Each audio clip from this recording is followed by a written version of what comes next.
ത്രിയേക ദൈവത്തിൻ്റെ വലിയ തിരുനാമത്തിന് മഹത്വമുണ്ടാകട്ടെ. ശ്രേഷ്ഠരായ വൈദികരെ, മാതാപിതാക്കളെ, സഹോദരങ്ങളെ,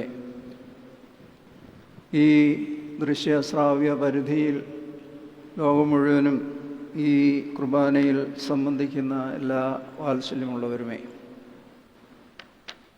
കേരളം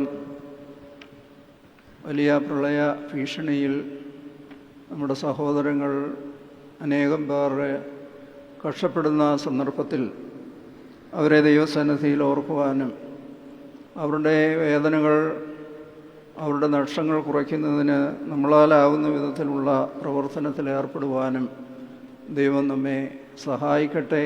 അതിനുള്ള മനസ്സ് നമുക്ക് നൽകട്ടെ എന്ന് പ്രാർത്ഥിക്കുന്നു. പ്രത്യേകിച്ച് ഓഗസ്റ്റ്, സെപ്റ്റംബർ മാസങ്ങൾ അമ്മ മാസങ്ങളാണ്. പരിശുദ്ധയായ മാതാവിൻ്റെ സ്മരണ കൊണ്ട് ലോകം മുഴുവനും ആ സ്മരണയിൽ സന്തോഷിക്കുകയും ആനന്ദിക്കുകയും ചെയ്യുന്ന സന്ദർഭമാണ്. പ്രത്യേകിച്ച് ഈ ആഴ്ച കർത്താവിൻ്റെ മറുരൂപ പെരുന്നാളും അതുപോലെ തന്നെ മലങ്കര സഭയ്ക്ക് ഒരിക്കലും മറക്കുവാൻ അസാധ്യമായ ധീരമായ നേതൃത്വം നൽകിയ ധർമ്മയോഗിയായ അലക്സിയോസ് മാർ തെവോദോസിയോസ് തിരുമേനിയുടെ ഓർമ്മയും ഈ ആഴ്ചയിൽ നാം കൊണ്ടാടുകയാണ്. പരിശുദ്ധയായ മാതാവിനെക്കുറിച്ച്, ആ അപദാനങ്ങളെക്കുറിച്ച് ഒരുപാട് നമ്മൾ വർണ്ണിക്കാറുണ്ട്.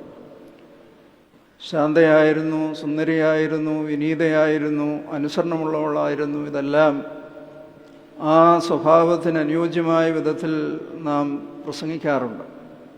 എന്നാൽ അതിനേക്കാളൊക്കെ ഉപരിയായി പൗരസ്ത്യ സഭ അടിവരയിട്ട് പറയുന്നത് അവൾ ദൈവമാതാവാണ് എന്നുള്ളതാണ്. അതിൽ യാതൊരു കുറവും കൂടാതെ മറിയാം ദൈവമാതാവെന്ന് എല്ലായ്പ്പോഴും പ്രസംഗിച്ചു എന്ന് പറയുമ്പോൾ ആ വിശ്വാസത്തിൻ്റെ അടിസ്ഥാനത്തിൽ നിന്നുകൊണ്ടാണ് മാതാവിനോടുള്ള നമ്മുടെ ആദരവും ഭക്തിയും ഒക്കെ പ്രകടിപ്പിക്കുന്നത്.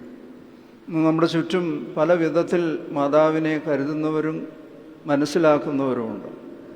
എന്നാൽ പൗരസ്ത്യ സഭ എന്താണ് പഠിപ്പിക്കുന്നത് എന്ന് വ്യക്തമായി മനസ്സിലാക്കാതെ കേവലം മാതാവിനോടുള്ള ഒരു ആരാധനയായി നമ്മുടെ ജീവിതം പരിണമിക്കുകയല്ല.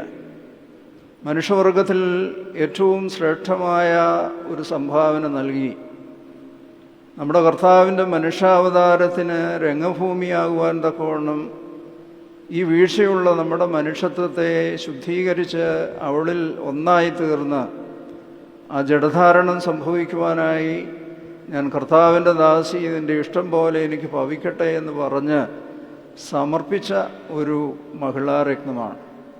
ആ സമർപ്പണമാണ് മനുഷ്യവർഗത്തിൻ്റെ രക്ഷയ്ക്ക് നിദാനമായ മനുഷ്യാവതാരം യാഥാർത്ഥ്യമായത്. ദൈവത്തിനെല്ലാം സാധ്യമാണ് എങ്കിലും ദൈവം എപ്പോഴും മനുഷ്യൻ്റെ സഹകരണം, മനുഷ്യൻ്റെ അനുസരണം, മനുഷ്യൻ്റെ വിവേകത്തോടുകൂടിയുള്ള കൂടിച്ചേരൽ എപ്പോഴും പ്രതീക്ഷിക്കുന്നു. അങ്ങനെ വരുമ്പോഴാണ് അത്ഭുതങ്ങൾ പ്രവർത്തിക്കുന്നത്.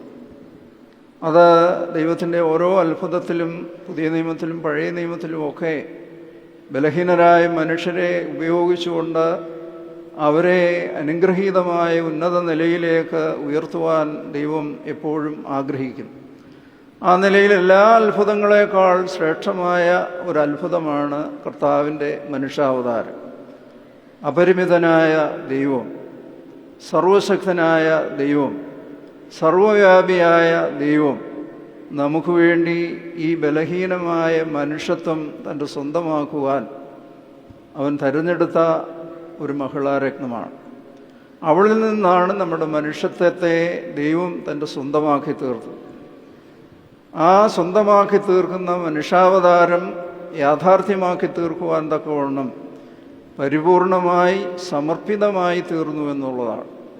യുഗകാലങ്ങളിലൊക്കെയും അന്വേഷിച്ച് അതുപോലെയുള്ള പരിപൂർണ സമർപ്പണം പ്രതീക്ഷിച്ച് അങ്ങനെ പരിശുദ്ധയായ മാതാവിൽ നിന്ന് ആ സമർപ്പണം ലഭിച്ചു കഴിഞ്ഞപ്പോൾ നമ്മുടെ എല്ലാം രക്ഷയ്ക്ക് വേണ്ടിയിട്ടുള്ള മനുഷ്യാവതാരം ഒരു യാഥാർത്ഥ്യമായി.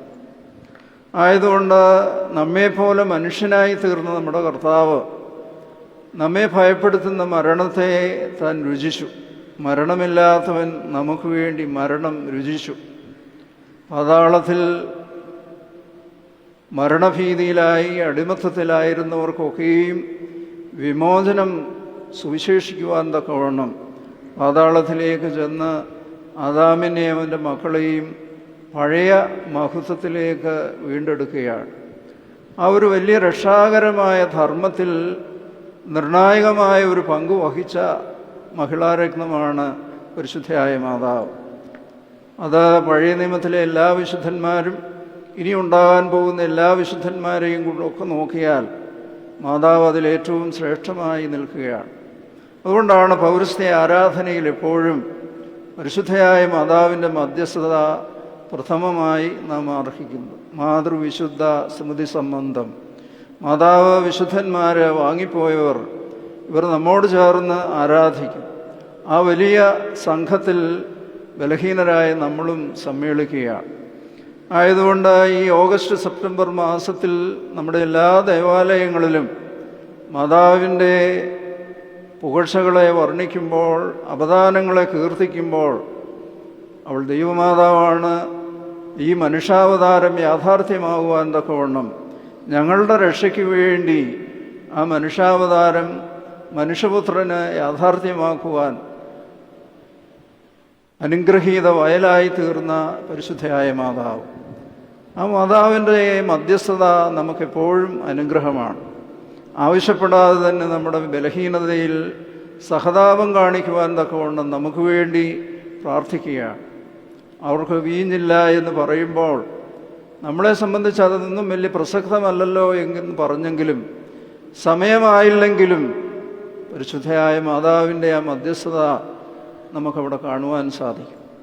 അത് കുരിശിൻ്റെ ചുവട്ടിൽ വരെയും ഒരു നിഴൽ പോലെ പരിശുദ്ധയായ മാതാവ് നിലകൊണ്ടു.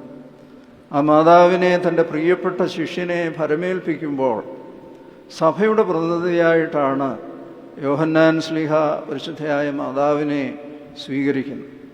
എല്ലാ ദേവാലയവും കൂദാശ ചെയ്യുന്ന പരിശുദ്ധയായ മാതാവിൻ്റെ നാമധേയത്തിലാണ്. കാരണം ദൈവം മനുഷ്യനായി തീരുവാൻ മുഖാന്തരമായ ഒരു രംഗഭൂമിയാണ്. ആയതുകൊണ്ട് സകല വിശുദ്ധരും ഉന്നതമായ സ്ഥാനത്ത് നിൽക്കുന്നതുകൊണ്ട് പരിശുദ്ധയായ മാതാവ് നമ്മുടെ ഏറ്റവും വലിയ മധ്യസ്ഥതയായി നിൽക്കുകയാണ്. അത് കേവലം വാക്കുകളിലൂടെ മറിയാം നിന്നെ പ്രസവിച്ചു, യോഹന്നാൻ നിനക്ക് മാമോദീസ നൽകി എന്ന ചരിത്രപരമായ ചില പ്രഖ്യാപനങ്ങളല്ല. ആ പ്രഖ്യാപനങ്ങളിലൂടെ നമുക്ക് കരഗതമായ ആ വലിയ രക്ഷാകരമായ അനുഭവത്തിൻ്റെ വലിയ പ്രോക്താക്കളായി, പ്രായോജകരായി, പ്രഖ്യാപകരായി നാം ഓരോ ആരാധനയിലും മാറുകയാണ്. അതുകൊണ്ടാണ് ആരാധന ആരംഭിക്കുമ്പോൾ ലോകമൊക്കെയുമുള്ള പൗരസ്ത്യ സഭകൾ പരിശുദ്ധയായ മാതാവിൻ്റെയും അവന് മാമോദീസ നൽകിയ യോഹന്നാൻ്റെയും മധ്യസ്ഥതയിൽ അഭയം പ്രാപിച്ചുകൊണ്ട് അവരുടെ പ്രാർത്ഥന ഞങ്ങൾക്ക് കോട്ടയായിരിക്കട്ടെ എന്ന് പറഞ്ഞുകൊണ്ടാണ് ആരാധന ആരംഭിക്കുന്നത്.